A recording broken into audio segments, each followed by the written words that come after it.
Assalamualaikum warahmatullahi wabarakatuh. Halo anak-anak kelas 4.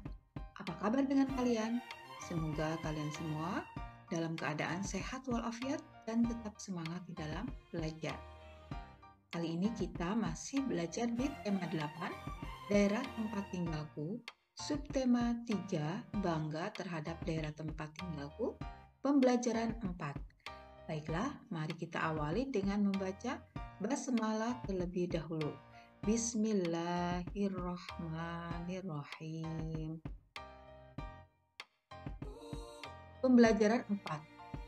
Udin menonton pentas ketoprak. Gajah Mada, Sumpah Palapa membawa petaka. Ketoprak dipentaskan oleh murid sekolah dasar. Udin senang dengan tokoh utamanya yaitu Patih Gajah Mada. Mereka senang dengan peran Patih Gajah Mada. Keluarga Udin keturunan Jawa. Ia merasa bangga dengan keragaman kesenian Jawa. Ayo bermain peran.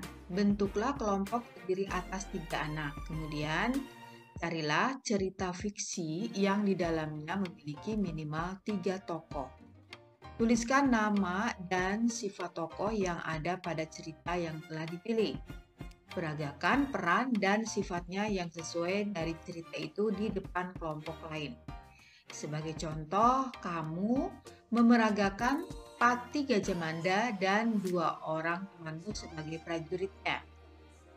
Patih Gajah Mada mengajak 2 prajurit untuk melawan musuh. Dialog saat bermain peran sebagai berikut.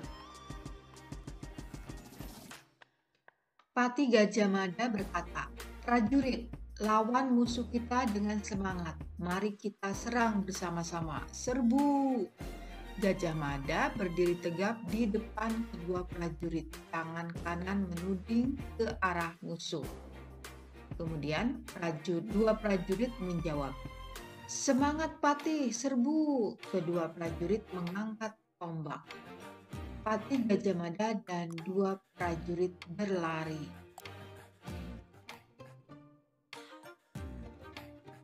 Nah, setelah kamu memperagakan peran sebagai Patih Gajah Mada dan 2 orang temanmu sebagai 2 prajurit Patih Gajah Mada, maka sekarang amati gambar berikut ya.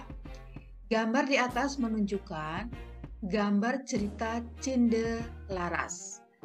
Pernahkah kamu membaca cerita Cindelaras? Atau mungkin kamu melihat video drama Cindelaras? Coba kamu cari informasi tentang cerita Cindelaras. Kamu bisa membaca buku atau kamu bisa memutar video. Kemudian tuliskan ringkasan mengenai cerita Cindelaras pada kotak di bawah.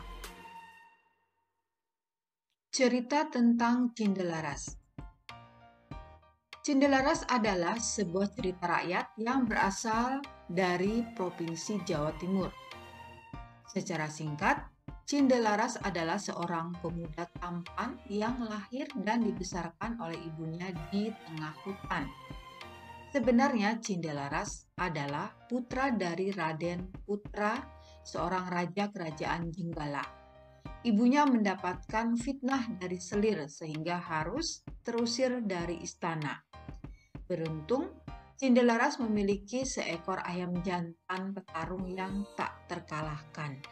Melalui ayam jantannya itulah ia dapat bertemu kembali dengan ayahnya, Raden Putra, Raja Kerajaan Jenggala. Berdasarkan cerita Cindelaras, jawablah pertanyaan-pertanyaan berikut. Siapakah yang menjadi tokoh utama dalam cerita Cindelaras? Siapakah yang menjadi tokoh pembantu atau tokoh tambahan dalam cerita Cindelaras? 3. Siapakah tokoh yang berperan antagonis dalam cerita Cindelaras? Mengapa tokoh dalam soal nomor 2 dikatakan berperan antagonis? 5. Siapa lawan dari tokoh antagonis? Tuliskan contoh tokoh yang berperan protagonis dalam cerita Cindelaras. 1. Tokoh utamanya adalah Cindelaras. 2. Tokoh pembantunya adalah Raja, Tabib, Permaisuri, Selir. Kemudian tokoh antagonisnya adalah Selir dan Tabib Istana. Peran antagonis karena memiliki sifat yang jelek dan tidak baik. Kemudian lawan antagonis adalah protagonis atau tokoh baik, contohnya Cindelaras dan Permaisuri. Kamu telah mampu menunjukkan tokoh utama dan tokoh pembantu atau tokoh tambahan dalam cerita Cindelaras. Masih ingatkah kamu dengan pengertian tokoh utama dan tokoh pembantu atau tokoh tambahan? Ayo menulis anak-anak, coba kamu ingat kembali pengertian tokoh utama dan tokoh pembantu atau tambahan. Selanjutnya, tuangkan kembali dalam bentuk tulisan tentang pengertian tokoh utama, tokoh pembantu atau tambahan sesuai ingatanmu. Tuliskan dalam kolom berikut. Ya, tokoh adalah individu rekaan pengarang yang mengalami peristiwa-peristiwa yang dilakukan dalam berbagai peristiwa cerita. Tokoh utama merupakan tokoh yang paling banyak diceritakan dan banyak hadir dalam setiap kejadian. Sedangkan tokoh pembantu adalah tokoh yang dilibatkan atau dimunculkan untuk mendukung jalan cerita dan memiliki kaitan dengan tokoh utama. Karakter atau sifat dalam sebuah cerita bermacam-macam anak-anak. Dalam kehidupan sehari pun karakter manusia juga beragam ya. Meskipun demikian, manusia harus saling menghormati dan menghargai satu sama lain. Selain itu, sebagai manusia kita harus saling membantu. Mengapa demikian? Kita hidup pasti memerlukan orang lain untuk memenuhi kebutuhan hidup. Bagaimana cara manusia memenuhi kebutuhan hidup? Untuk memenuhi kebutuhan hidupnya, manusia melakukan kegiatan ekonomi. Coba amatilah lingkungan sekitarmu. Identifikasikan kegiatan ekonomi orang-orang di daerahmu. Apakah pekerjaan mereka? Pekerjaan yang dimaksud yaitu mata pencaharian sehari-hari yang hasilnya digunakan untuk memenuhi kebutuhan hidupnya. Mata pencaharian penduduk dapat dilihat dari corak kehidupan penduduk setempat, yaitu corak kehidupan tradisional atau sederhana dan corak kehidupan modern atau kompleks. Mata pencaharian penduduk yang memiliki corak sederhana sangat berhubungan dengan pemanfaatan lahan dan sumber daya alam. Contohnya, pertanian, perkebunan, dan peternakan. Adapun mata pencaharian penduduk yang memiliki corak modern biasanya lebih mendekati sektor jasa, transportasi, dan pariwisata. Bagaimanakah dengan penduduk di lingkungan tempat tinggalmu? Ayo mengamati, kamu telah memahami berbagai jenis pekerjaan berdasarkan corak kehidupan penduduk setempat. Lakukan pengamatan terhadap kegiatan ekonomi penduduk di lingkungan sekitarmu. Apa saja jenis pekerjaan yang ditekuni penduduk di lingkungan daerah tempat tinggalmu? Apakah semua penduduk di sekitarmu menekuni pekerjaan sesuai corak kehidupan sederhana atau sebaliknya sesuai corak kehidupan modern? Tuliskan kegiatan ekonomi penduduk di lingkungan sekitarmu sesuai hasil pengamatanmu. Buat kesimpulan sesuai dengan corak kehidupan kegiatan ekonomi penduduk di lingkungan sekitarmu, tuliskan dalam kotak berikut.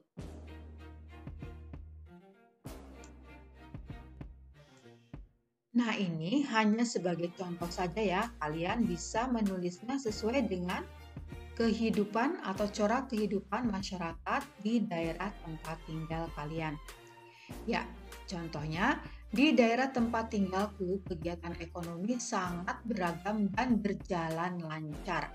Kegiatan ekonomi yang dilakukan masyarakat sekitarku adalah produksi, home industri, bertani, berkebun, nelayan, berdagang, peternakan, pegawai, dan lain-lain.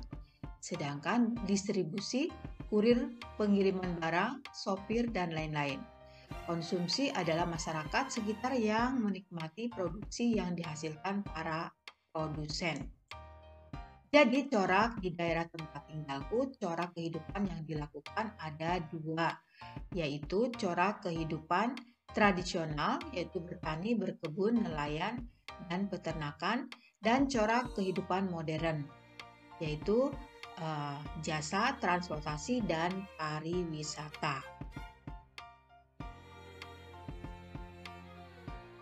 Ayo membaca anak-anak, keragaman karakteristik individu. Adanya keragaman jenis pekerjaan dalam kegiatan ekonomi penduduk Indonesia menunjukkan adanya perbedaan karakteristik individu dalam masyarakat. Adanya karakteristik individu dalam masyarakat sangat bermanfaat bagi pemenuhan kebutuhan hidup masyarakat dalam kehidupan sehari-hari. Masih banyak manfaat lain adanya keragaman karakteristik individu dalam masyarakat, terutama dalam kegiatan ekonomi. Contohnya sebagai berikut. 1. Menumbuhkan sikap nasionalisme. Sikap nasionalisme dalam diri setiap individu dapat tumbuh dengan adanya rasa cinta tanah air. Rasa cinta tanah air tercermin dari sikap mau menerima keragaman karakteristik individu dalam masyarakat sebagai kekayaan khasanah budaya bangsa Indonesia.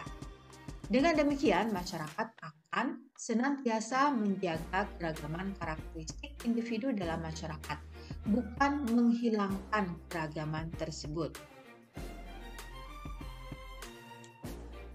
2. Menciptakan identitas bangsa di mata internasional. Keragaman karakteristik masyarakat Indonesia telah dikenal bangsa-bangsa dunia sebagai identitas diri bangsa Indonesia. Indonesia dikenal sebagai bangsa yang beragam karakteristik masyarakatnya, tetapi bisa bersatu dalam keutuhan Negara Kesatuan Republik Indonesia. 3. Sebagai alat pemersatu bangsa. Keragaman karakteristik masyarakat Indonesia pada hakikatnya menjadi alat pemersatu bangsa, bukan sebagai pemecah persatuan dan kesatuan bangsa. Kunci sukses mempertahankan persatuan dan kesatuan dalam keragaman yaitu memegang teguh semboyan bangsa Indonesia Bhinneka Tunggal Ika, yang artinya berbeda-beda tetapi tetap satu jua. Kemudian yang keempat, sebagai ikon pariwisata. Keragaman karakteristik masyarakat Indonesia akan memperkaya khasanah budaya bangsa. Kekayaan khasanah budaya masyarakat Indonesia yang beragam memberikan nilai keunikan dan keindahan tersendiri sehingga mampu menarik wisatawan mancanegara untuk mengetahui dan mempelajari keragaman budaya Indonesia. Kemudian yang kelima, menambah pendapatan nasional. Dengan menjadi simbol pariwisata, otomatis akan menambah devisa atau pendapatan negara. Hal tersebut bisa terjadi karena banyak wisatawan asing dan domestik yang berkunjung ke tempat-tempat pariwisata Indonesia. Kemudian yang keenam, memupuk sikap toleransi. Adanya keragaman karakteristik masyarakat Indonesia menuntut sikap toleransi yang tinggi dari segenap masyarakat Indonesia untuk tetap menjaga keutuhan Negara Kesatuan Republik Indonesia.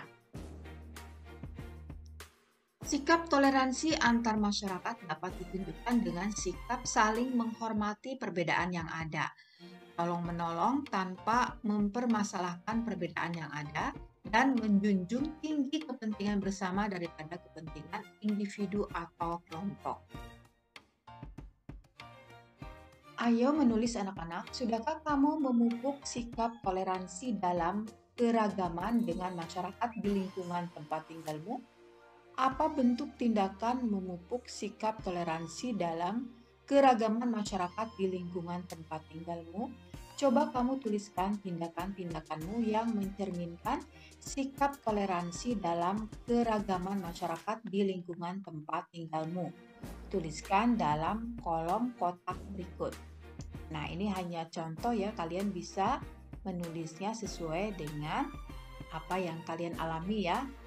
Tindakan yang telah aku lakukan dalam memupuk sikap toleransi dalam masyarakat di tempat tinggalku adalah kami selalu melakukan kerjasama dan gotong royong membersihkan lingkungan tempat tinggal. 2. Membiarkan dan memberi kenyamanan pemeluk agama lain untuk beribadah. 3. Membiarkan dan memberi kenyamanan pemeluk agama lain memperingati hari besar agamanya. Ayo renungkan apa yang sudah kamu pelajari pada hari ini, bagaimana perasaanmu saat melakukan kegiatan pada pembelajaran ini. Tuliskan pada kolom berikut hasil renungan. Nah, di sini kalian bisa menuliskannya ya sesuai dengan apa yang kalian rasakan. Jadi di sini kalian belajar menulis ya. Nah, di sini ada kerjasama dengan orang tua. Dalam kegiatan ekonomi, banyak jenis pekerjaan yang ditekuni masyarakat. Semua dilakukan dengan tujuan yang sama, yaitu memenuhi kebutuhan hidup sehari-hari. Keragaman jenis pekerjaan dalam kegiatan ekonomi masyarakat tersebut sangat penting dalam pemenuhan kebutuhan manusia. Nah, coba kamu diskusikan bersama orang tuamu hal yang akan terjadi jika semua masyarakat hanya menekuni satu jenis pekerjaan. Semua menekuni pekerjaan yang sama. Tuliskan hasil diskusi pada kolom berikut. Nah, silakan kalian diskusikan dengan orang tua kalian ya. Anak-anak, sampai di sini dulu pembelajaran kita untuk kali ini. Terima kasih ya kalian sudah menonton videonya hingga selesai. Semoga bermanfaat dan dapat membantu kalian di dalam mengerjakan tugas dari sekolah. Baiklah, mari kita tutup dengan membaca hamdalah bersama-sama. Alhamdulillahirabbil alamin. Assalamualaikum warahmatullahi wabarakatuh. Sampai jumpa lagi di video berikutnya ya.